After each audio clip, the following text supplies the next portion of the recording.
ठीक है, समझ गए इसको। तो देखिए 1945 से 91 तक का मॉडल जो टाइम फ्रेम था, टाइम पीरियड था, वो कहलाता है time period of cold war.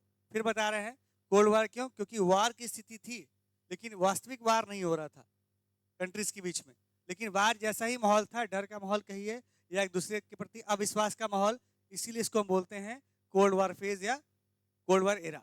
तो अगर अगर डर का माहौल था तो किस कारण था, कारण क्या था उसके पीछे, तो कारण ये था कि दो महाशक्तियां आपस में एक दूसरे के साथ में क्या रखी हुई थी, एक दूसरे के साथ में वैमनस्य जिसको बोलते हैं, या एक दूसरे के विरोध कर रहे थे। तो किस आधार पर वो एक दूसरे का विरोध कर रहे थे, विचारधारा के आधार पर या आइडियोलॉजी के आधार पर। एक कंट्री कैपिटलिज्म को फॉलो कर रहा था, दूसरा कंट्री सोशलिज्म या कम्युनिज्म को फॉलो कर रहा था। और सिर्फ फॉलो ही नहीं कर रहा था, ये अधिक से अधिक कंट्री को अपने साथ में जोड़ भी रहा था। जैसे यूएसए भी चाहता था कि बहुत से कंट्रीज मेरे साथ में जुड़ जाए, और यूएसएसआर भी चाह रहा था कि बहुत से कंट्रीज मेरे साथ में जुड़ जाए, खासकर यूरोपियन कंट्रीज। ठीक है, जिसके कारण क्या हो गया, एक दो अलग अलग पावर ब्लॉक्स बन गए या दो अलग अलग गुट बन गया। समझ रहे हैं इसको, गुट। तो दो अलग अलग गुट बन गया, एक अमेरिका वाला गुट और दूसरा यूएसएसआर वाला ग्रुप। तो दो अलग अलग गुट बन गए, दो अलग अलग पावर ब्लॉक्स बन गए, दो महाशक्तियों का विखंडन हो जाता है, और दो महाशक्तियां अलग अलग हो जाती हैं, या अलग अलग थी मतलब उनका अलग से एक दायरा बन जाता है। कह सकते हैं आप अमेरिका वाला का एक अलग ग्रुप और यूएसएसआर वाले का अलग ग्रुप। अब दोनों में एक कंपटीशन स्टार्ट हुआ, दोनों में होड़ लगी। किस चीज की होड़ लगी, कि कितने कंट्रीज मेरे साथ आ सकते हैं और कौन से कंट्री मुझे फॉलो करेगा और कौन सा कंट्री यूएसएसआर को फॉलो करेगा। ये दोनों कंट्री आपस में कंपटीशन करने लगे, एक दूसरे के साथ में होड़ लगाने लगे। अब आपको बताए थे कि 45 से लेकर 91 का जो पीरियड था, ये लगातार कोल्ड वॉर के पीरियड रहा, यानी दोनों कंट्रीज के बीच में डर का माहौल रहा, दोनों कंट्रीज के बीच में द्वंद्वता बनी रही, होता रहा। तो क्वेश्चन ये उठता है, प्रश्न ये उठता है कि आखिर युद्ध जो होता है, ये युद्ध की स्थिति होती है, इतना लंबा कैसे चला, क्यों नहीं ये कम हो गया। समय समय के साथ में कम होना चाहिए, लेकिन ऐसा हुआ नहीं। समय के साथ साथ क्या होता गया, युद्ध की स्थिति या जो कोल्ड वॉर का जो फेज था, ये जो दोनों कंट्री के बीच में जो टेंशन था ना, वो बना रहा। तो टेंशन के बने रहने के कारण क्या था, पिछले क्लास में डिस्कस किए थे हम लोग, याद कीजिएगा। पहला था कौन सा, क्यूबन मिसाइल क्राइसिस। बताए थे कि क्यूबन मिसाइल क्राइसिस में क्या हुआ था, क्यूबा जो अमेरिका के नजदीक है, वो अमेरिका के नजदीक होते हुए भी साथ किसका दे रहा था, यूएसआर का, क्योंकि वो सोशलिज्म को फॉलो करता था या कम्युनिज्म के आइडिया को फॉलो करता था, और अमेरिका ये नहीं चाहता था कि वो मेरे नजदीक होते हुए भी मेरे दुश्मन के आइडियोलॉजी को फॉलो करे। ठीक है, क्योंकि अगर वो क्यूबा अगर अमेरिका को फॉलो सॉरी अगर अगर अमेरिका को फॉलो नहीं करके अगर रशिया को फॉलो कर रहा था, यूएसएसआर को फॉलो कर रहा था, तो ये साफ संकेत था कि कहीं भी अगर अमेरिका के ऊपर हमला होता है तो क्यूबा अपना जमीन किसको देगा, यूएसएसआर को देगा। ठीक है, समझ रहे हैं मेरी बात को। तो अगर पूरे वर्ल्ड मैप को देखिए तो थोड़ा और क्लियर हो जाएगा इसको।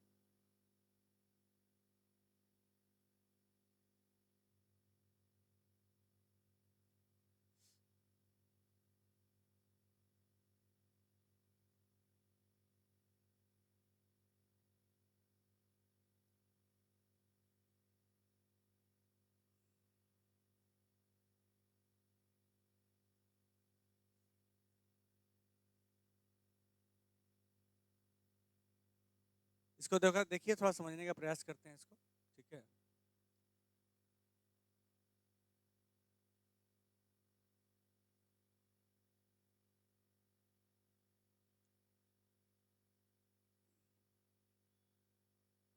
देखिए अब ये देखिए, ये रशिया है ना, इसके साथ में आपका कजाकिस्तान, तुर्कमेनिस्तान, ये जितने भी थे, उज्बेकिस्तान, इधर आपका किर्गिस्तान, तजाकिस्तान, इधर आपका हो गया, ये जितने भी कंट्री आपके यहाँ तक यूक्रेन हो गया। ठीक है, ये सारा कंट्री से मिलाकर, इधर लाटविया, लिथुआनिया, ये सबसे मिला के ये बना होता है यूएसएसआर। मतलब रशिया के साथ साथ ये जितने आपके कंट्रीज दिख रहे हैं, कजाकिस्तान दिख रहा होगा, या आपका तुर्कमेनिस्तान है, उज्बेकिस्तान, किर्गिस्तान, तजाकिस्तान, इधर आपका यूक्रेन, इधर आपका लिथुआनिया, लाटविया, एस्टोनिया, ये सारे कंट्री मिलकर यूएसएसआर कहलाते थे। ठीक है, यहाँ तक क्लियर है।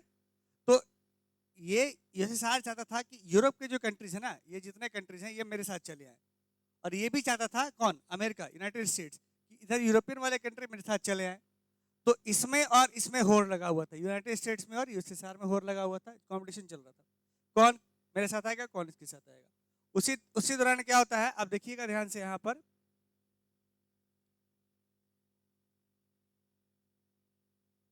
पर कैरिबियन आइलैंड्स में दिखाया नहीं गया, यहाँ पर क्यूबा है, ठीक है, ठीक इसके नजदीक आपको मिल जाएगा यहाँ पर क्यूबा जो था, ठीक है। तो क्यूबा क्या है, ये है अमेरिका के नजदीक, यहाँ पर नजर आएगा आपको, ठीक है। यहाँ पर ये आपको नजर आएगा यूनाइटेड स्टेट्स के पास में, और इधर रशिया है। क्यूबा जो है ना, ये नजदीक था यूनाइटेड स्टेट्स से, लेकिन साथ दे रहा था किसका, यूएसआर का। इसी कारण यहाँ पर जब मिसाइल डिप्लॉय किया गया रशिया के द्वारा, तो अमेरिका ने इसका विरोध किया। नतीजा क्या हुआ कि अमेरिका ने धमका दिया किसको, रशिया को, कि अगर अपना न्यूक्लियर मिसाइल तुम यहाँ से या सबमरीन नहीं हटाएंगे तो हम लोग बम पटक देंगे। कौन सा, परमाणु बम। ऑलरेडी अमेरिका बदनाम था पहले से परमाणु बम पटकने के लिए, क्योंकि जापान के विरुद्ध उसने परमाणु बम पटक रखा था। इससे पूरे विश्व में खलबली मच गई, और पूरे विश्व में एक ढंग से डर का माहौल क्रिएट हो गया, क्योंकि अगर ये वॉर होता, अगर अमेरिका बम पटकता यूएसआर भी बम पटकता, इसके कारण क्या होता, पूरे विश्व में क्या हो जाता, एक वर्ल्ड वॉर में स्थिति हो जाती, या न्यूक्लियर वॉर फिर से स्टार्ट हो जाता, जिससे शायद ही कोई कंट्री बचता। ये डर का माहौल चल रहा था, यानी कोल्ड वॉर खत्म नहीं होके बल्कि क्या हो रहा था, कोल्ड वॉर बढ़ ही रहा था, या कोल्ड वॉर कह सकते हैं मेंटेन था, ठीक है। दूसरी तरफ 1961 में देखिएगा, यहाँ पर अगर हम बात करते हैं बर्लिन वॉल की, हम बात करते हैं जो आपके बुक में लिखा है, ठीक है। बर्लिन वॉल की बात करें, ये 1961 में बनके तैयार हो जाता है, ठीक है। इस वॉर को देखिएगा, यूरोप को, या कह सकते हैं जर्मनी का ये पार्ट था, ये यूरोप को दो भाग में बांट देता है, ईस्टर्न वाले वेस्टर्न वाले। ईस्टर्न वाले जो पार्ट था ये चला जाता है किसके हिस्से में, यूएसआर के हिस्से में, और वेस्टर्न वाला जो पार्ट था वो जाता है यूएसए के हिस्से में। अब देखिए वेस्टर्न वाला पार्ट में बहुत ज्यादा प्रगति हो रही थी, ठीक है, बहुत ज्यादा वहां पर क्या होता है, डेवलपमेंट हो रहा था, और ईस्टर्न वाले पार्ट में डेवलपमेंट नहीं हो रहा था, ठीक है। नतीजा क्या होने लगा कि लोग इस साइड से, यानी ईस्टर्न वाले साइड से वेस्टर्न वाले साइड की तरफ जाने लगे, ठीक है, घूम घूम के जाने लगे। अब इस पलायन को रोकने के लिए यूएसएसआर ने क्या किया, पहले तो कांटे वाली दीवार बनाई, कांटे वाली दीवार बना दी, और उसके बाद फिर क्या किया, फिर एक पक्की दीवार बना दी। ये देखिए, ये बर्लिन वॉल है, ठीक है, ये बर्लिन वॉल है, तो इसको दीवार बना दिया गया। ये कोशिश की जा रही है बर्लिन वॉल को तोड़ने की। इसके बीच बीच में ना पुलिस वाले रहते थे दोनों साइड से, ये गोली मार देते थे अगर कोई क्रॉस करने की कोशिश करता था तो बर्लिन वॉल क्या किया, क्लियर कट डिवीजन, देखिए मिलिट्री वाले सब लोग खड़े हैं, ये तो टूटने की बात है, 89 में टूट जाता है बर्लिन वॉल को, तोड़ा जा रहा है बर्लिन वॉल को, और ये ठीक है, याद कीजिएगा। खैर, तो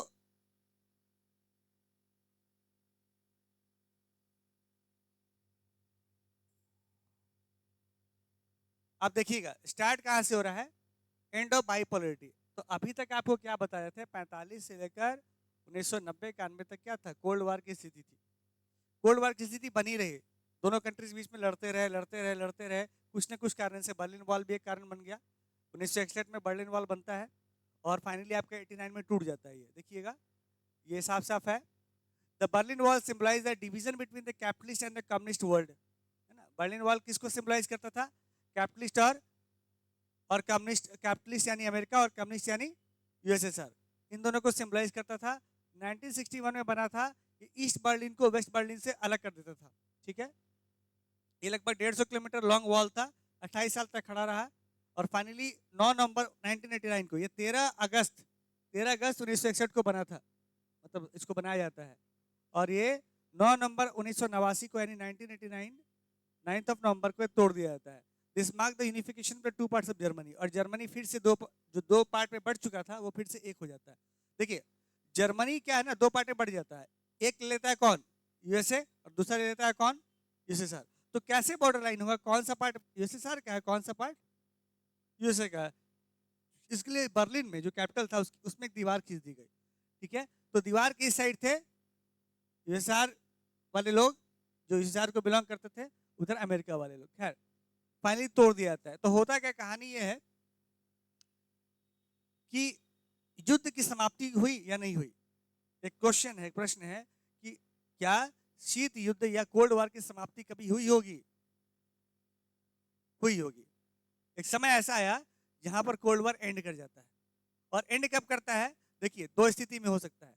या तो दो बड़े देशों के बीच में समझौता हो गया होगा, यूएसए और यूएसएसआर के बीच में, तो ही कंडीशन होगा। या तो दोनों कंट्री ने समझौता कर लिया कि भाई एक दूसरे को हम लोग अब नीचा के दिखाने की कोशिश नहीं करेंगे, एक दूसरे को हम लोग परेशान नहीं करेंगे, पहला। दूसरा क्या हुआ होगा, सो हो सकता है, दूसरा क्या हो सकता है, दूसरा ये हो सकता है कि दोनों में से कोई एक कमजोर हो गया होगा। दोनों में से दो कंट्री जो महायोद्धा थे, उन दोनों में से कोई एक कमजोर हो गया होगा। जब एक कमजोर हो गया तो अल्टीमेटली क्या हो जाएगा, ये युद्ध की स्थिति खत्म हो जाएगी। भाई, दो मजबूत आदमी के बीच में लड़ाई हो सकती है ना। अगर एक व्यक्ति कमजोर हो गया हो, दूसरा मजबूत है, तो अल्टीमेटली लड़ाई खत्म। तो हुआ ऐसा ही कि यूएसएसआर जो था ना, समय के साथ साथ क्या हो गया, कमजोर पड़ गया, वीक पड़ गया। इतना वीक पड़ गया, इतना वीक पड़ गया कि लास्ट में टूट के बिखर गया। और जो 15 राज्यों का ये संघ था, समूह था, ये अगले टुकड़ों में बढ़ गया, फिर से वापस 15 टुकड़ों में बढ़ गया। जिसके कारण क्या हो गया, अमेरिका का फिर से क्या हो गया, पूरे विश्व पर क्या हो गया, वर्चस्व हो गया, डोमिनेशन अमेरिका का था। यानी जो पहले बाइपोलर वर्ल्ड था, जो दो ध्रुव में बटा हुआ था, वो अब किस में कन्वर्ट हो गया, यूनिपोलर बन गया। तो आपको बताया था लास्ट क्लास में भी कि इस चैप्टर में हम क्या पढ़ेंगे कि कैसे क्या सिचुएशन था जिसके कारण यूएसएसआर जैसा मजबूत देश क्या बन गया, एक कमजोर देश बन गया या टूट के बिखर गया। तो हम पढ़ने जा रहे हैं कि बाइपोलरिटी का खात्मा कैसे होता है। ये खात्मा तभी होगा जब दोनों में से एक कंट्री क्या हो जाएगा, वीक पड़ जाएगा, यूएसएसआर वीक पड़ेगा। तो क्वेश्चन ये उठता है कि आखिर क्या बात हो गई भाई कि यूएसएसआर जैसा मजबूत कंट्री क्या हो गया, बीमार पड़ गया, और बीमार पड़ के क्या हो गया, कमजोर पड़ गया और खत्म ही हो गया। तो हम लोग क्या पढ़ने जा रहे हैं, यूएसएसआर के कमजोर और उसके खत्म होने का कारण, और जिससे यह बात समझ में आ जाएगी कि कोल्ड वॉर खत्म क्यों हुआ। ठीक है, तो चैप्टर का नाम भी है एंड ऑफ बाइपोलरिटी। बाइपोलरिटी का मतलब होता है दो ध्रुव, एक अमेरिका और दूसरा यूएसएसआर। तो ये दो ध्रुव एक ध्रुव में बदल जाता है, अब सिर्फ और सिर्फ कौन बचेगा, अमेरिका। तो आखिर ऐसा हुआ क्या कि यूएसएसआर अपनी शक्ति खो देता है, उसकी शक्ति खोने के पीछे का राज क्या था, और क्यों ऐसा हुआ कि अमेरिका का वर्चस्व हो गया। ठीक है, तो इसको पूरा पढ़ेंगे इस चैप्टर में। अब इसको समझने के लिए थोड़ा सा हमको फ्लैशबैक में जाना पड़ेगा और समझना पड़ेगा कि आखिर यूएसआर में चल क्या रहा था, आखिर वो कमजोर कैसे पड़ गया और लास्ट में टूट के बिखर कैसे गया, और उसके बिखरने के साथ ही वर्ल्ड वॉर खत्म हो गया। वर्ल्ड वॉर नहीं, sorry, cold war, cold war खत्म हो गया। तो सबसे पहले समझते हैं कि यूएसएसआर बना कैसे। 1924 में यूएसएसआर का गठन होता है और इसका श्रेय जाता है व्लादिमीर लेनिन साहब को, जिन्होंने बोल्शेविक कम्युनिस्ट पार्टी की स्थापना की थी। 1970 में रशियन रेवोल्यूशन किया था, और फाइनली कंट्री में कम्युनिस्ट गवर्नमेंट की स्थापना होती है। किस कंट्री में, रशिया में। और धीरे धीरे वह अपने आसपास अपने कम्युनिस्ट आइडियोलॉजी को फैलाते हैं, और 1924 आते आते 15 देशों का समूह बन जाता है, और इसको हम बोलते हैं सोवियत संघ या यूएसएसआर।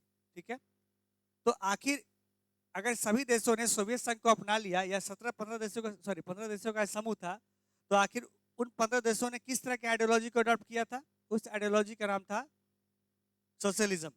तो कोशिश करते हैं कि सोवियत सिस्टम, यानी देखिए एक कंट्री में चल क्या रहा था, ये यूएसएसआर में क्या चल रहा था। सबसे पहले कहता है कि यूएसएसआर का जन्म कब होता है, 1917 में, जब सोशलिस्ट रेवोल्यूशन होता है। ठीक है, और सोशलिस्ट रेवोल्यूशन किससे प्रेरित था, किस आइडियोलॉजी से, आइडिया ऑफ सोशलिज्म। ठीक है, जो कैपिटलिज्म का क्या था, घोर विरोधी था, और कैपिटलिज्म कौन फॉलो कर रहा था, अमेरिका। ठीक है, और एक इगलिटेरियन सोसाइटी, यानी ऐसी सोसाइटी जो सभी को इक्वालिटी के साथ ट्रीट करती है, उस सोसाइटी की बात करता है इस सिस्टम में। इस सोवियत सिस्टम में कुछ खास बातें थी, जैसे ये किसमें बिलीव करता था, ये बिलीव करता था इक्वालिटी में, ये बिलीव करता था इसमें, ये बिलीव करता था abolishment of institution of private property. ये नहीं चाहता था कि किसी व्यक्ति के पास प्राइवेट प्रॉपर्टी हो। तो ये आइडियोलॉजी किसमें बिलीव करता था, ये कहता था कि entire thing should be under the government control, government के कंट्रोल में सब कुछ रहे, और गवर्नमेंट ही डिस्ट्रीब्यूट करे किसका, रिसोर्सेज का। प्राइवेट व्यक्तियों के हाथों में कुछ भी रहना सही नहीं है।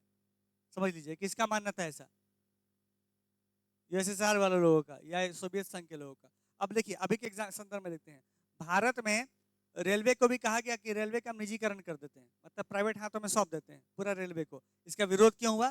तो विपक्षी दलों ने कहा कि भाई अगर रेलवे को आप सौंप दीजिएगा तो सीधा सीधा सोशलिज्म का विरोध हो जाएगा, क्योंकि हमारे कॉन्स्टिट्यूशन में सोशलिज्म को अपनाया गया है, प्रेम्बल में लिखा गया है।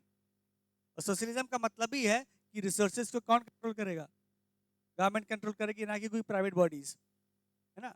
सोच के देखिए, गंगा नदी, है ना, अगर दे दिया जाए प्राइवेट नदी के हाथों में, प्राइवेट बॉडीज के हाथों में, रिलायंस गंगा नदी का पानी साफ कीजिए, अरे बाबा प्राइवेट बॉडी तो है लेकिन नेचुरल रिसोर्सेज को नहीं सौंप सकते हैं ना। सोशलिज्म नहीं है, लेकिन हमने अपनाया तो सोशलिज्म को थ्योरी ना। गवर्नमेंट कंट्रोल में मैक्सिमम चीजें तो है ना, जो मेजर चीजें हैं जो आपके लाइफ से जुड़ी हुई हैं वो तो गवर्नमेंट के कंट्रोल में है ना, ठीक है। तो हमने सोशलिज्म को अपनाया। अगर रेलवे की बात करें तो रेलवे का कुछ खाना वाना दे देते हैं प्राइवेट को, पूरा रेलवे थोड़ी दे दिया हमने, दिया क्या? अगर ऐसा प्लान भी चल रहा है तो गवर्नमेंट के खिलाफ आवाज उठने लगेगा। तो सोशलिज्म किसमें बिलीव करता है पहले समझिए। सोशलिज्म एक आइडियोलॉजी है जो यूएसएसआर में बहुत पॉपुलर हो गया और यूएसएसआर में उसको वो स्थापित हो गया। वो आइडियोलॉजी का नाम था सोशलिज्म। वो ये कहता है कि सबसे पहले सोशलिज्म वाले बिलीव किस में करते हैं? इक्वालिटी में, इक्वालिटी ऑफ रिसोर्सेज, सबको बराबर से बांटेंगे। दूसरा, एंड ऑफ प्राइवेट प्रॉपर्टी, ये नहीं कहते किसी प्राइवेट प्रॉपर्टी के हाथों में कोई पैसा जाए या रिसोर्सेज जाए, ये चाहते हैं गवर्नमेंट सब कुछ कंट्रोल करे। तो बिलीव करते हैं कि सब कुछ गवर्नमेंट के कंट्रोल में हो, ठीक है। और यहाँ पर याद रखिएगा, यहाँ पर सिर्फ और सिर्फ एक पार्टी थी यूएसआर में, कौन था? Communist party. किसी और पार्टी का एग्जिस्टेंस नहीं था, सिर्फ एक पार्टी ही थी। और साफ साफ लिखा हुआ था, इकोनॉमी जो थी ना वो प्लान थी, 5 ईयर प्लान अपनाया गया। और स्टेट कंट्रोल था इकोनॉमी। स्टेट कंट्रोल मतलब जिसके ऊपर किसका कंट्रोल हो? गवर्नमेंट का कंट्रोल हो। स्टेट कंट्रोल मतलब याद रखिएगा, सब कुछ इकोनॉमी के ऊपर गवर्नमेंट का कंट्रोल हो, ठीक है। जैसे हमारे यहाँ तेल का दाम मार्केट तय करता है, डिमांड सप्लाई, है ना, गवर्नमेंट कंट्रोल नहीं करती है। लेकिन कुछ चीज़ों में गवर्नमेंट इंटरफेयर करती है ना। यहाँ पर साफ साफ था कि गवर्नमेंट क्या करेगा? कंट्रोल गवर्नमेंट करेगा सब कुछ। देखिए अब लिख रहा है साफ साफ, कह रहा है सेकेंड वर्ल्ड वॉर के बाद में क्या होता है, ईस्ट यूरोपियन कंट्रीज जो थे, ठीक है, वो यूएसएसआर के साथ आ जाते हैं। अभी बताया था ना, बताया था ना कि धीरे धीरे खेमा बन गया बालक। क्या हुआ? यहाँ देखो, समझिए इसको, साफ साफ आपको बता रहे हैं कि दूसरा विश्व युद्ध 1945 में खत्म हो जाता है। और उसके बाद बताया था ना, यूरोप जो था दो भाग में बढ़ जाता है। यूरोप कहाँ जाता है? आधा जाता है किसके पास में? यूएसएसआर के पास में। आधा किसके पास चला जाता है? अमेरिका के खेमा में। तो इसमें यह बता रहा है कि ईस्टर्न यूरोपियन जो कंट्रीज हैं वो किसके पास चले जाते हैं? यूएसएसआर के पास में चले जाते हैं। And the political and the economic system of all these countries were modeled after the USSR. तो जितने भी कंट्री जो यूएसएसआर के शरण में गए या रशिया के शरण में गए, उस सब ने किसको अपना लिया? सोशलिज्म को अपनाया। अगर आप सोशलिज्म को अपना रहे हैं मतलब दो चीजों को अपना लीजिए। पहला, स्टेट कंट्रोल इकोनॉमी, कि भाई प्रोडक्शन पर, नेचुरल रिसोर्सेज पर, सब पर सरकार का ही नियंत्रण होगा। और दूसरा, एवोल्यूशन ऑफ प्राइवेट प्रॉपर्टी। और तीसरा, इक्वालिटी। अब ग्रुप ऑफ कंट्री जिन्होंने इसको ज्वाइन किया, किसको? यूएसएसआर को ज्वाइन किया। जो ग्रुप ऑफ कंट्री, जो कंट्री का समूह जिसने यूएसएसआर को ज्वाइन किया, ठीक है, उन्होंने एक पैक्ट साइन किया, एक अग्रीमेंट साइन किया कि हम यूएसएसआर के साथ हैं। उसको कहा गया वार्सो पैक्ट। बेसिकली ये मिलिट्री अलायंस था, मिलिट्री अलायंस था, ठीक है। और कहा गया कि भाई किसी एक कंट्री पर हमला होगा तो मान लिया जाएगा हम सब पर हमला हुआ, हम सब ने मिलकर जवाब देंगे। समझ रहे बात को? तो अगर हम पर हमला हो रहा है किसी एक कंट्री पर, मतलब इस ग्रुप को आप ज्वाइन कर लेते हैं, इट इज कंसीडर कि अगर किसी एक कंट्री पर हमला होगा तो सब पर हमला हुआ, तो वापस हम एक साथ मिलकर जवाब देंगे, ठीक है। ठीक है, ठीक है, समझ रहे हैं? ठीक है, चलिए सबसे पहले मार खा के आइएगा आप, ठीक है, फ्रंट लाइन में। चलिए समझ गए हम, चलिए आगे देखते हैं। यहाँ पढ़िए आगे। Soviet union became the great power after the second world war. Second world war के बाद ही जो सोवियत यूनियन था ना, बहुत ज्यादा पावरफुल बॉडी बन जाता है, कंट्री बन जाता है। और इतना बनता है, मतलब इससे उम्मीद क्या थी कि अमेरिका के टक्कर का बनेगा, या अमेरिका से ज्यादा ये मजबूत होगा। देखिए इसका बहुत बड़ा कम्युनिकेशन नेटवर्क था। अब इतना बड़ा, अभी बताया ना आपको, नक्शे में दिखाए थे कि यूएसएसआर कितना बड़ा था। पूरा रशिया बगल का जितना कंट्री सब उठा लेता है ये, इतना बड़ा कंट्री था। तो इतना बड़ा कंट्री के पास में कम्युनिकेशन नेटवर्क होगा, अपना एनर्जी रिसोर्सेज होंगे, तेल होगा, आयरन होगा, स्टील होगा, ठीक है, सब कुछ हो इसके पास होगा। और इसके साथ में क्या होगा, अपना मशीनरी भी होगा, ट्रांसपोर्ट सेक्टर भी बहुत अच्छा होगा इसका, ठीक है। और इसका क्या होगा ना, अपना फैक्ट्री भी होगा, domestic consumer industry that produced everything from pins to cars, though their quality did not match that of the western capitalist country. देखिए यूएसएसआर इतना बड़ा कंट्री बन गया, उसके अंदर सारा कुछ मौजूद था, रिसोर्सेज भी थे, प्रोडक्शन यूनिट्स भी थे, मतलब कि देखिए सामान आ गया, रॉ मटेरियल आ गया, लेकिन वो बनेगा कैसे, उसके लिए क्या चाहिए, फैक्ट्री चाहिए ना। तो फैक्ट्री भी मौजूद कहाँ पर थे, यूएसएसआर के अंदर ही था।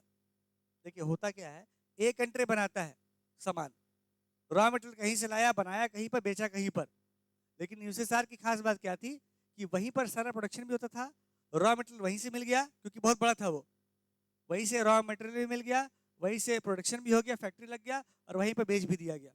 मतलब उसे कहीं बाहर जाने की जरूरत नहीं थी। तो market, raw material and production all were taking place with in the territory of USSR. उसको कहीं बाहर जाने की जरूरत ही नहीं थी, समझ लीजिएगा। तो धीरे धीरे ना उसको ये भ्रम हो गया है पूरे यूएसएसआर में लोगों को कि भाई मेरी जो टेक्नोलॉजी है ना वो सर्वोत्तम है, वो अमेरिका वाले टेक्नोलॉजी भी बेहतर है। तो यूएसएसआर ने क्या अपना लिया, क्लोज्ड इकोनॉमी, कि हम ना ट्रेड करेंगे किसी के साथ में, और हम ना किसी कंट्री को जानेंगे, हम अपने आप में क्या है, सर्वोपरि हैं। ये मान लिया किसने, यूएसएसआर ने, कि हम जो कर रहे हैं ना वो अपने आप में क्या है, सर्वोपरि है। वो भूल गए कि जब तक, देखिए आप क्लासरूम में भी क्या है, अगर आपको बोला जाए अकेले पढ़िएगा तो अकेले आप सोचिएगा हमसे बड़ा टैलेंटेड तो कोई है ही नहीं, ठीक है, अकेले ही टॉपर हो जाइएगा। मालूम कैसे चलेगा आपके अपने बारे में, कैसे मालूम चलेगा, जब आपके सामने दो चार बच्चों को बैठा देंगे तब मालूम चलेगा आपका लेवल क्या है, समझ रहे मेरी बात। तो यूएसआर में क्या था ना, यूएसआर वाले में जितने कंट्रीज थे ये आपस में खुश हो रहे थे कि भाई हम लोग बहुत महान काम कर रहे हैं, टेक्नोलॉजी हमारा अपग्रेडेड है, इंडस्ट्री यहाँ पर अच्छा है, तो हम बहुत अच्छा कर रहे हैं। और हम इतना अच्छा कर रहे हैं कि यूएसए को भी मात खानी पड़ेगी हमसे आने वाले समय में, जबकि यूएसए को कभी देखा ही नहीं इन्होंने, अपने में खुश थे। और इन्होंने किसको अपना लिया, क्लोज्ड इकोनॉमी को। हम ये ट्रेड भी नहीं करते थे किसी के साथ में, आपस में ही ट्रेड करते थे, होने लगा ये, समझ रहे हैं इसको। अब यहाँ पर लिख रहा है the Soviet state institute A minimum standard of living for all citizens and the government subsidised basic necessities including health, education, child care, other welfare schemes. बताया तो थे सब कुछ गवर्नमेंट के कंट्रोल में। तो गवर्नमेंट ने क्या किया, सब्सिडी दिया चीजों पर, सब्सिडी समझ रहे हैं, छूट देना, एक ढंग से डिस्काउंट देना सभी चीजों पर, हेल्थ केयर पर से लेकर हर चीज पर छूट दिया आम पब्लिक को कि जाओ भाई फायदा उठाओ, क्योंकि भाई गवर्नमेंट कंट्रोल में। आज भी देखिए ना, देखिए जो चीजें गवर्नमेंट कंट्रोल में है उनमें क्या होता है, ज्यादा आपको पैसा पे नहीं करना पड़ता है। हॉस्पिटल चले जाइए, गवर्नमेंट हॉस्पिटल, कम पे करना है। यहीं अगर प्राइवेट बॉडीज में जाइएगा, प्राइवेट हॉस्पिटल्स में ज्यादा पे करना है। तो प्राइवेट बॉडीज में अगर जाइएगा कहीं भी जो स्टेट कंट्रोल्ड है, वहां पर आपको पैसा कम देना पड़ेगा, है ना। आप सोच के देखिएगा, ठीक है, यही प्राइवेट बॉडीज में जाइए आपको ज़्यादा, क्योंकि फैसिलिटी देते हैं ज़्यादा, ये कारण भी हो सकता है। लेकिन सरकारी फिर भी क्या है, कहीं भी जो सरकारी चीज़ें हैं उस वो आपको फैसिलिटी प्रोवाइड करते हैं, क्योंकि वो क्या है, सर्विस प्रोवाइडर ना होके वेलफेयर की बात करते हैं। तो यूएसएसआर में भी यही हो रहा था, गवर्नमेंट सबको फायदा पहुंचा रही थी, अनएम्प्लॉयमेंट भी नहीं था, state ownership was the domination from ownership, state dominant country थी वो, मतलब सरकार का वर्चस्व था। यहाँ तक कि जमीन और उसके जो प्रोडक्टिव एसेट्स हैं वो भी सरकार ही तय करती थी। पढ़े हैं 9th क्लास में एक बुक था आपका एनसीईआरटी वाला, उसमें पढ़े होंगे जोसेफ स्टालिन के बारे में, उसका एक थ्योरी था कलेक्टिवाइजेशन का, उसमें याद कीजिएगा, उसमें था कि स्टालिन ही क्या करेगा, जमीन, कहा कि जमीन ना किसी किसान का नहीं है, जमीन सब सरकार का है, यहाँ पर कलेक्टिव फार्मिंग होगी, समझ रहे हैं। तो जमीन किसी इंडिविजुअल व्यक्ति का नहीं था, वो सब किसका था, सरकार के अधीन था, ठीक है। तो यहाँ पर सब कुछ सरकार के अधीन, याद रखिएगा। यहाँ तक कि अच्छा, ये तो अच्छी अच्छी बातें नजर आ रही है आपको, सब कुछ सरकार कंट्रोल कर रहा है, सरकार सब्सिडी दे रहा है लोगों को बड़ा फायदा हो रहा है, लग रहा है ऐसा, ये अच्छी बातें थी। हाँ, ये इकोनॉमिक पॉइंट हो गया उसका। मतलब इकोनॉमिक पॉइंट ऑफ व्यू से लग रहा है कितना अच्छा है सोवियत यूनियन, ये इतना अच्छा था, टूट कैसे गया भाई? क्वेश्चन ये है ना।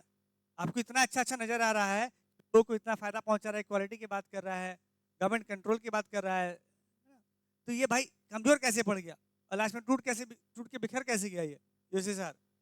तो उसके कारण थे। अभी तक अच्छी बातें की, अब इसकी कुछ बुरी बातें करते हैं इस सिस्टम की।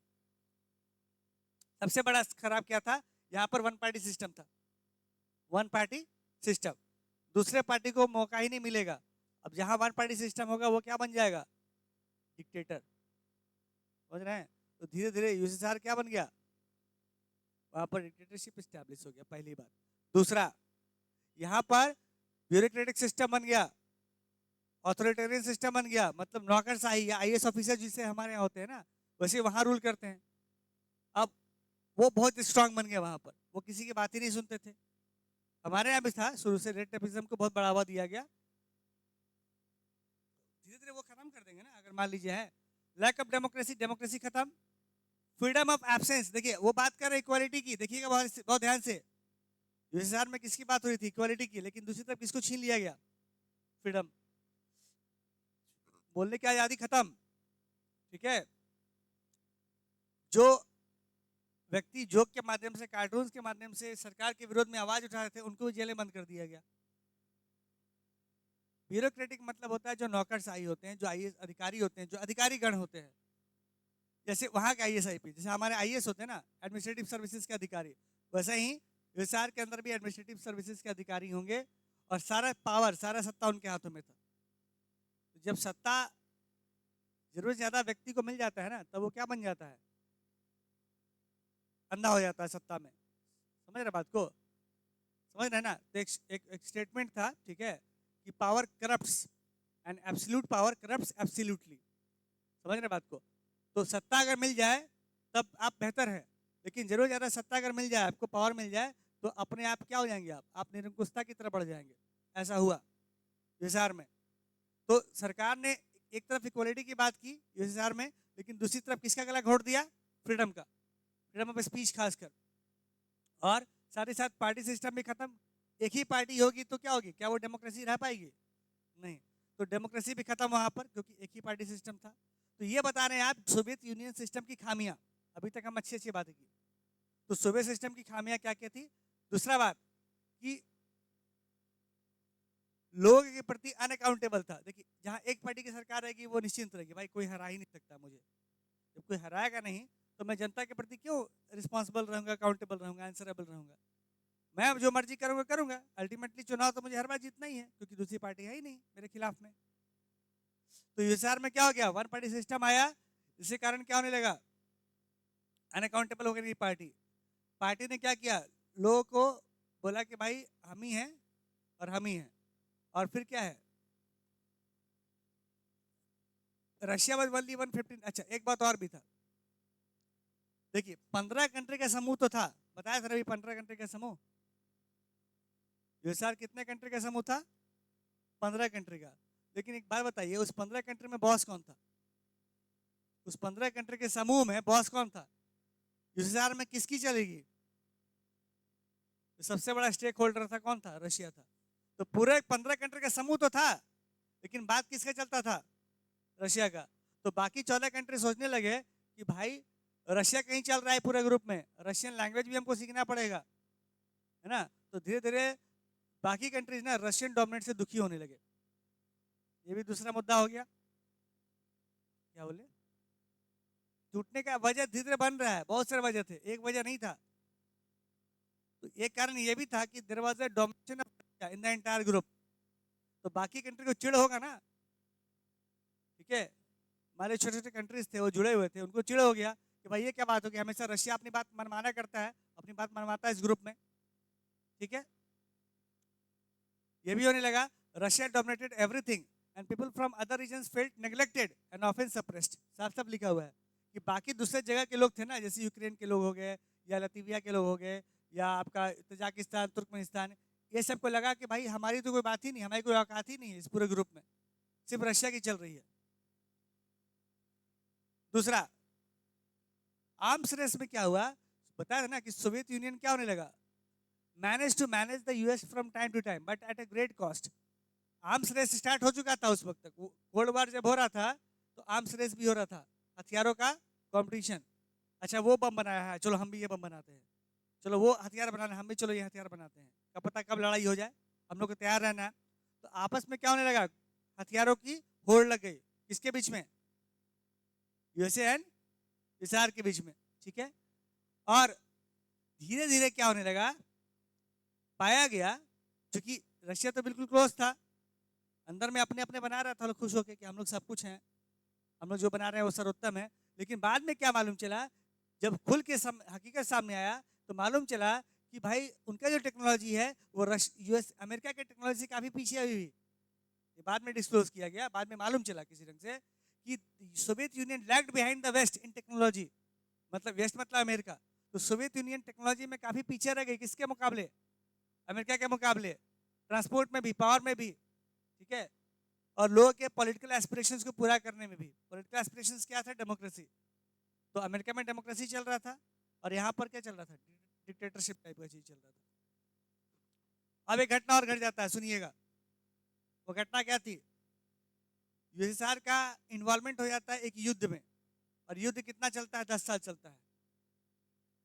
वो युद्ध था अफगानिस्तान का युद्ध, ठीक है। देखिए लड़ाई थी आपस में ही, कुर्द का था और भी कुछ ग्रुप थे, ट्राइबल्स ग्रुप थे, आपस में लड़ रहे थे। इसमें सोवियत यूनियन की एंट्री हो जाती है, नहीं पहले पहले इसका था, बाद में यूएसए आता है।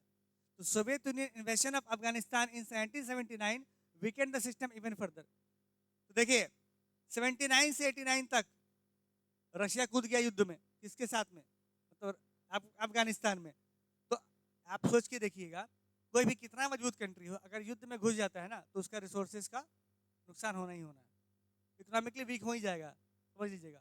अपना सैनिक भेजेगा, अपना हथियार भेजेगा, अपना पैसा भेजेगा, तो धीरे धीरे क्या होगा, उसका इम्पैक्ट उस कंट्री पर पड़ने लगेगा। तो यूएसएसआर ने क्या किया, सोवियत यूनियन ने क्या किया, घुस गया युद्ध में 79 से 89 तक, ये 10 साल तक लंबा युद्ध चला। इसमें स्टार्ट हुआ था, 89 तक चला था, जिसने इस सोवियत सिस्टम को और वीक कर दिया। ये लिख रहा है कि वेजेस तो बढ़ा, लेकिन धीरे धीरे टेक्नोलॉजी में पीछे चलते गए, लास्ट में कंज्यूमर गुड्स का भी शॉर्टेज होने लगा था। कंज्यूमर गुड्स का शॉर्टेज क्यों हुआ था, कोई बताएगा? तुम दोनों बात करो, बताओ तो जरा, कंज्यूमर गुड्स का शॉर्टेज क्यों होता है यूएसएसआर में? कंज्यूमर गुड्स समझते हो? वो बताएगा, वो बात कर, क्या नाम है उसका, हाँ बताओ तो, कंज्यूमर गुड्स क्या होता है, हाँ बताओ। नाम सुने हो कंज्यूमर गुड्स? सुना ही नहीं है? मॉल जाते हो, मार्केट गए हो कभी? उसमें डर च्यवनप्राश मिलता है, हाँ बुद्धि तेज होगा उसमें, ठीक है। जाओगे ना वहाँ पर तो मिलेगा तुमको, कंज्यूमर मतलब जिसको आप खा के कंज्यूम कर जाते हैं। तुम कुछ भी जब खाते हो खाना या कोई भी चीज़ प्रोडक्ट लेते हो, कंज्यूमर गुड्स होते हैं, जिसको डायरेक्टली कंज्यूमर खरीदते हैं इन ऑर्डर टू कंज्यूम, तो कंज्यूमर हो गया। तो कंज्यूमर गुड्स क्या होने लगा ना, कुछ भी कंज्यूमर गुड, धीरे धीरे उसकी संख्या कम होने लगी, शॉर्टेज हो गया। उसका कारण क्या था, युद्ध, युद्ध में इन्वॉल्वमेंट था, तो युद्ध के गुड्स बन रहे थे, वार गुड्स। फूड इंपोर्ट, सुनो, और जब कंज्यूमर गुड्स कम हो गया, एक तो पहला नुकसान, दूसरा फूड भी धीरे धीरे क्या होने लगे, स्कार्सिटी हो गई थी, बाजार में शॉर्टेज हो गया था, उसकी अपनी पॉलिसीज थी, प्लस टेक्नोलॉजी को अडॉप्ट नहीं किया गया। तीसरा तरफ बहुत से सोल्जर्स, जो फार्मर्स थे, सोल्जर्स बन गए थे। हाँ तो ये होते गया ना, फूड इंपोर्ट बढ़ता गया, जैसे खाने की पूर्ति नहीं हो पा रही थी, बाहर से मंगवाते चले गए। तो आप बाहर से कोई चीज मंगवाइएगा तो कर्जा में चले जाइएगा ना, डिपेंडेंट हो जाइएगा ना। तो आप देखिए एक बात जान लीजिएगा, एक्सपोर्ट और इंपोर्ट दो ना आपके प्रगति के सूचक है, किसी कंट्री के प्रगति के सूचक है। अगर आप इंपोर्ट ज्यादा कर रहे हैं, इट मीन्स कि आप किसी और पर डिपेंडेंट हैं, तो आप डेवलप नहीं है। अगर आप एक्सपोर्ट ज्यादा कर रहे हैं, मतलब आप कैपेबल हैं, तभी ना आप दूसरे कंट्री को भी दे रहे हैं, ठीक है। जैसे चाइना एक्सपोर्ट करता है, ले जाओ भाई, तो वो कैपेबल है, और इंडिया भी कर रहा है एक्सपोर्ट बाकी कंट्रीज को, लेकिन इंपोर्ट भी कर रहा है। तो एक्सपोर्ट इंपोर्ट दोनों चलता है। तो ज्यादा इंपोर्ट अगर कर लेते हैं, मतलब आप ज्यादा चीजों को मंगवा रहे हैं किसी दूसरे कंट्री में, मतलब आप मोहताज है उस कंट्री के लिए। इंडिया कंट्री कंट्री वाइज है, जैसे चाइना के साथ में ज्यादा इंपोर्ट है। ओवरऑल इंडिया का अभी तक ये इंपोर्ट ही चल रहा है, अभी नेगेटिव ईओटी है, बैलेंस ऑफ ट्रेड पढ़िएगा। Soviet union was flattering in the late 1970s become stagnant. देखिए, तो सोवियत इकोनॉमी क्या हो गया ना, बहुत पहले तेजी में बढ़ा और धीरे धीरे फिर क्या हो गया, स्टैग्नेंट हो गया, रुक गया। तो अभी तक आपको क्या समझ में आ रहा है कि सोवियत यूनियन के खामियां क्या क्या थी, कहाँ कहाँ लैग कर रहा था, बताओ तो एक एक करके कहाँ कहाँ लैग किया सोवियत यूनियन, या क्या क्या नुकसान आपको नजर आ रहा है सोवियत यूनियन सिस्टम में। सोवियत यूनियन में, इस कंट्री में या यूएसएसआर के अंदर क्या क्या डेमेरिट्स है जो चल रहा था।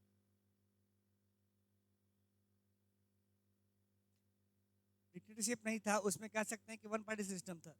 हाँ ठीक है, जिसके कारण right to freedom of expression को भाव नहीं दिया गया। और बताओ,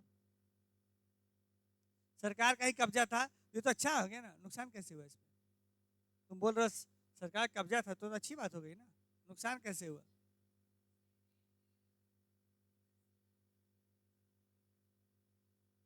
एक तो तीसरा है कि पूरे ग्रुप में रशिया का डोमिनेशन था।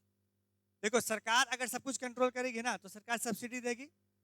सब्सिडी कहाँ से देगी? अल्टीमेटली आपसे ही तो लेके देगी पैसे, या अपने जेब से। सब्सिडी कुछ फ्री में नहीं आता है, वो कहीं ना कहीं से मैनेज होता है। अरे भाई, घर के अंदर भी क्या होता है, एक चीज में ज्यादा खर्च हो गया दूसरी चीज से मैनेज होता है, इधर से पैसा निकाल के इधर लगा दिया, तो अल्टीमेटली है तो कंट्री का ही। फिर आपको बताए थे हथियारों का दौर हो रहा था, हथियार पर पैसा खर्च हो रहा था, उस पर था। वार गुड्स इन्वॉल्वमेंट, बिना मतलब है कूद गया अफगानिस्तान के साथ में युद्ध में 10 साल तक, वहां नुकसान हो गया। दूसरी तरफ अपने मुंह मियाँ क्या था, मिट्टू बनना। टेक्नोलॉजी के आधार पर क्या था, वो खुश थे कि भाई हम बहुत अच्छा कर रहे हैं, लेकिन मालूम चला कि नहीं, अमेरिका वाला तो आपसे भी आगे है। बाद में मालूम चला। तो ये पता कैसे नहीं चला शुरू में, क्योंकि उन्होंने क्लोज इकोनॉमी को अपना रखा था। कोई ट्रेड नहीं करेंगे किसी के साथ में, किसी के साथ में बातचीत नहीं करेंगे। टेक्नोलॉजी था but it was not much advance. हाँ, यूएसए युद्ध, तो ये सब इसने, सब ने क्या किया ना, इस सब ने क्या किया, यूएसएसआर को धीरे धीरे कमजोर करना शुरू कर दिया। ये जितनी भी पॉलिसी देख रहे हैं ना, इसने धीरे धीरे यूएसएसआर को या सोवियत सिस्टम को कमजोर कर लिया। यूएसएसआर के अंदर एक सिस्टम था जिसको हम बोलते हैं सोवियत सिस्टम, मतलब सोवियत सिस्टम को अपनाया गया था और उसके कारण ये नुकसान हो रहा था। ग्रुप या पीपल, ग्रुप ऑफ पीपल, ठीक है, समझ गए इसको?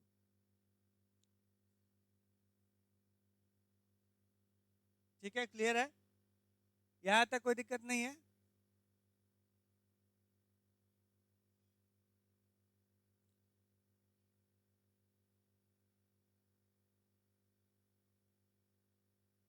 ठीक है, क्वेश्चन लिखिए, क्वेश्चन लिखिए आप।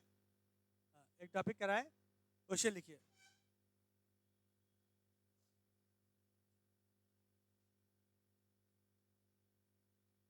आगे बढ़ के गोरबाचोव की पॉलिसी क्या थी?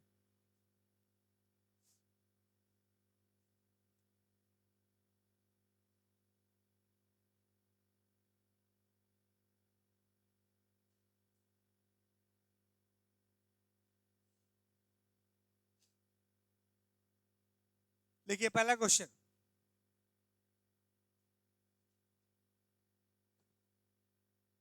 पहला आसान क्वेश्चन है, what was the Soviet system? पहला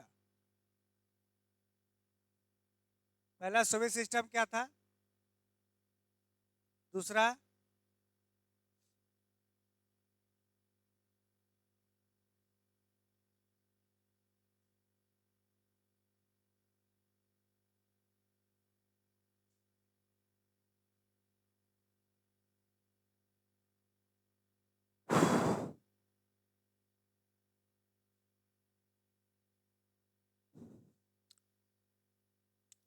what was the reason behind the weakening of Soviet system?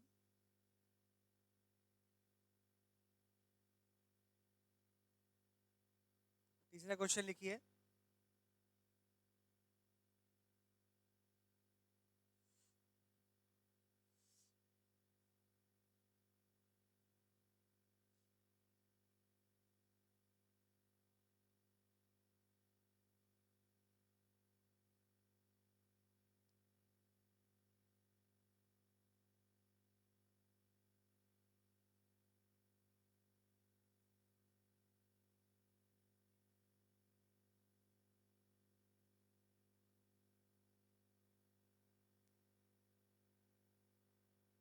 What were the trigger point. देखिए 3 क्वेश्चन है। पहला है what was the Soviet system, दूसरा है what was the reason behind weakening of Soviet system, Soviet system कमजोर कैसे पड़ गया, और तीसरा है what were the trigger points during cold war phase. तो कोल्ड वॉर फेज के दौरान ट्रिगर पॉइंट कौन कौन से जिसने कोल्ड वॉर को मेंटेन करके रखा, कोल्ड वॉर को खत्म नहीं होने दिया। क्यूबन मिसाइल क्राइसिस, उसी में आप लिख सकते हैं बर्लिन वॉल कंस्ट्रक्शन। ठीक है, बर्लिन वॉल के कंस्ट्रक्शन होता है 1961 में, 61 में। ठीक है, आपका अगस्त 61 में आपका कंस्ट्रक्शन होगा। ठीक है, ऐसे मल्टीपल कॉजेस आपके बुक में है। ठीक है, अब इसी पे 3 क्वेश्चन का आंसर कीजिए।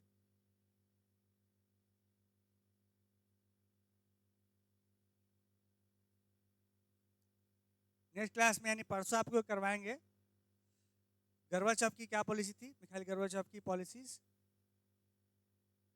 मिखाइल गोर्बाचोव वो यूएसएसआर के अंतिम कह सकते हैं राष्ट्रपति रहे। मिखाइल गोर्बाचोव,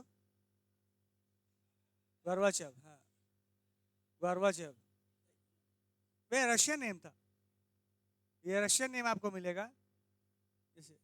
ठीक है, गोर्बाचेव या फिर आप मान लीजिए अलग अलग नाम है। ठीक है, पढ़ेंगे।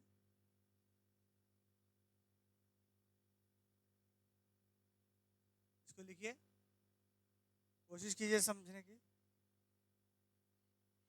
अभी अभी लिखिए 3 3 नंबर का तीनों 3 मार्क्स। जी अभी घर अभी स्टार्ट कीजिए, लिखिए, अभी है टाइम 10 मिनट लिखिए जी। 3 3 और 3 सुनो, 2 क्वेश्चन करो, एक घर से करना, 2 क्वेश्चन कर लो, पहला और दूसरा कर लो, तीसरा घर से कर लेना। लिखो, स्टार्ट तो करो, तुम जितना बोलोगे उतना टाइम वेस्ट करोगे अपना। समझ में आया तुमको? लिखो, उसको छोड़ दो ना, जाने उसको छोड़ दो, उसको लिखो कुछ ध्यान से, आंसर ही लिख लो, कोई क्वेश्चन नहीं लिखे हो तुम क्वेश्चन लिखोगे इधर उधर, आंसर एक जगह लिख लो।